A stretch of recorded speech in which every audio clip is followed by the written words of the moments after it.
අයිබෝවන් ඔබ සියලු දෙනා සාදරයෙන් පිළිගන්නවා USK Automation YouTube නාලිකාව වෙත. මෙම වීඩියෝ එකෙන් අපි කතා කරන්නේ CNC එකක් calibration කරගන්න ආකාරය පිළිබඳවයි.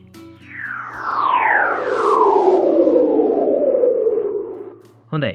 මේ කාලේ ගොඩක් අය CNC machine හදනවා Arduino සහ GRBL software එක පාවිච්චි කරලා.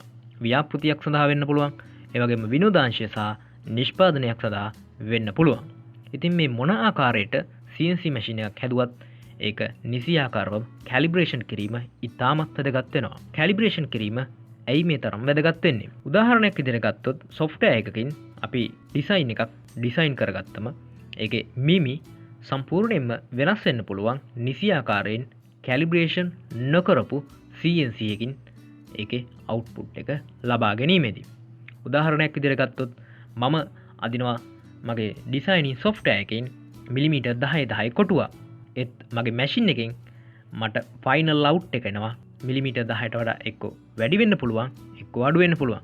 ඉතින් මෙන්න මේකට හේතුව තමයි මගේ මැෂින් එකේ access නිසි ආකාරයෙන් calibration නොවී තිබීම. අපි බලමු කොහොමද calibration කරගන්නේ කියලා. හොඳයි. සරල පියවරන් කිහිපයකින් අපිට පුළුවන් අපේ මැෂින් එක calibration කරගන්න. මම මේ මොහොතේ y axis එක තමයි calibration කරන්න යොදාගන්නේ. මම y axis එක calibration කිරීම සඳහා මේ ආකාරයේ ඇටෝමක් මම මගේ මැෂින් එකේ සකසා තිබෙනවා. y axis එකට සමාන්තරගතව රූලක් මම සවි කරලා තියෙනවා. ඒක හෙලවෙන්නේ නැති විදිහට අලවා ගැනීමක් සිදු කරලා තියෙනවා.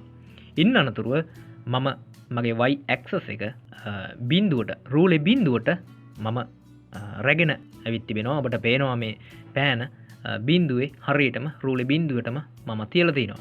හොඳයි. ඉන්න අනතුරුව අපි අපේ මැෂින් එක කම්පියුටරයත් එක්ක කනෙක්ට් කරගන්න ඕන. මේ වෙලාවේ මම මගේ මැෂින් එක කන්ට්‍රෝල් කරන්න පාවිච්චි කරන්නේ Universal G Code Sender කියන software එක තමයි. මෙන්න මේ software එකේ මේ කනෙක්ට් කරගන්න ටික තියෙන්නේ. මෙතන මේ කියන තැන ඩබල් ඩොලර් ගහලා එන්ටර් එබුවට පස්සේ මෙන්න මේ මෙතන අපිට දැක ගන්න පුළුවන් අපේ මැෂින් එකට අදාළ සියලුම settings ටික. මෙන්න මෙතන මේ $101 කියන settings එක යටතේ තමයි අපේ මේ y axis එකේ step per millimeters කියන එක තමයි මෙතන තියෙන්නේ.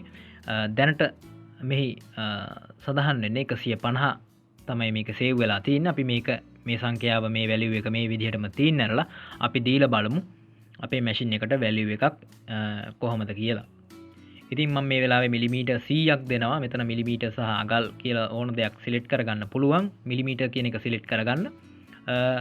අපි බලමු දැන් අපේ ඇටෝමේ අපි x අක්ෂයේ බිඳුවේ තිබෙන්නේ. අපි බලමු x අක්ෂයේ බිඳුවේ සිට 100ක් යන්න ඕන හරියටම මේක වැඩ කරනවා නම්.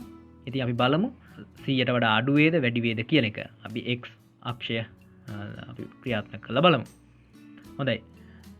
දැන් පේනවා අපේ මිලිමීටර් 100ක් පහු කරගෙන ගිහිල්ලා 187කට වගේ සංඛ්‍යාවකට ගිහිල්ලා තමයි නැවතුනේ.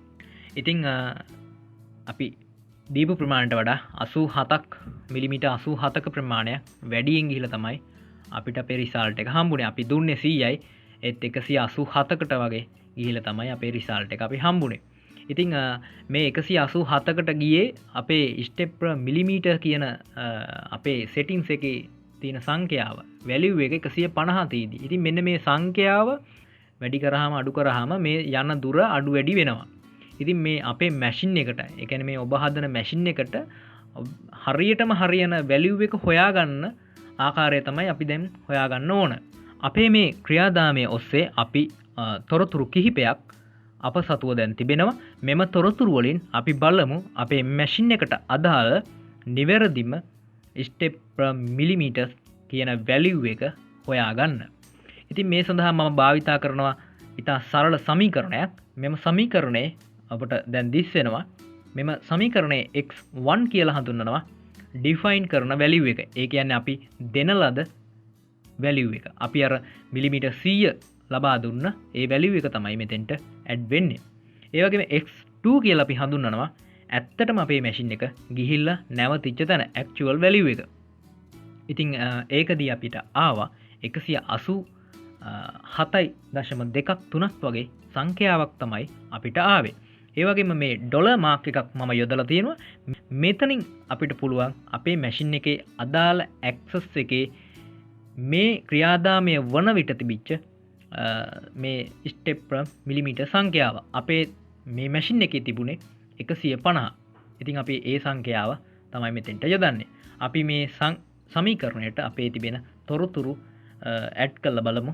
අපිට මේකේ ලැබෙන පිළිතුර ඒ කියන්නේ නව ස්ටෙප් මිලිමීටර් සංඛ්‍යාව මොකක්ද කියලා. හොඳයි. මේ සමීකරණය සුළු කරාට පස්සේ අපිට ලැබෙනවා 80.32ක් වගේ සංඛ්‍යාවක්. අපේ සමීකරණයෙන් ලැබුණු වැලියු එක අපි අපේ මැෂින් එකට ඇඩ් කරමු. කමාන්ඩ් වලට ගිහිල්ලා ඩොලර් මාක් එකත් එක්ක 101 යොදලා සමාන ලකුණ යොදලා අපේ වැලියු එක අපිට ලැබිච්ච වැලියු එක අපි මෙතෙන්දි යොදනවා. ඉතින් මෙතෙන්දි ඩොලර් මාක් එකත් එක්ක 101 ගැහුවේ y axis එකට අදාළ කමාන්ඩ් එක නිසා අපිට x අක්ෂය නම් අපි හැදුවේ ඩොලර් මාක් එකත් එක්ක 100 තමයි යොදන්න ඕනේ. ඉතින් මේ වගේ අපිට අපි සකසන අක්ෂයේ කමාන්ඩ් එකත් එක්ක තමයි ඔයා වැලියු එක එන්ටර් කරන්න ඕන. හොඳයි. අපි දැන් මේ වැලියු එක එන්ටර් කරා. අපිට පුළුවන් අපේ ප්‍රධාන සැකසුමේ මේක සෙට් වෙලාද කියලා බලන්න. ඩබල් ඩොලර් මාක් එක ගහලා නැවත වරක් අපිට පුළුවන් අපේ සම්පූර්ණම සෙටින්ග්ස් ටික බලා ගන්න. ඔයාට දැන් පේනවා මෙතන 150 තීච්ච තැන දැන් 80.32 පෙන්නනවා. හොඳයි. දැන් අපි බලමු අපේ මැෂින් එකට මේ හරියටම හරියන එකද වැටලා තියෙන්නේ කියලා. අපි බලමු පෙරසේම මිලිමීටර් 100ක් දීලා මෙතෙන්දී නැවතත් මම මගේ මැෂින් එක 0 වලට අරගෙන තිනවා. අපි බලමු 100ක් දීලා කොහොමද තත්ත්වය කියලා. ඉතින් ඔබට පේනවා 100ට හරියට මිලිමීටර් 100ට ගිහිල්ලා අපේ මැෂින් එකේ y axis එක නවතිනවා. ඉතින් දැන් අපේ මැෂින් එක y axis එක නිවැරදි ආකාරයෙන් calibrate වෙලා තියෙන්නේ. ඉතින් මේ ආකාරයට ඔයාලට පුළුවන් ඊතුරු සියලුම axis ටික calibrate කරගන්න. ගිහින් එන්නම් නැවතත් මෙවැනි වීඩියෝ එකකින් අපි හමු වෙමු. ඔබ සියලුම දෙනාට සුබ දවසක්.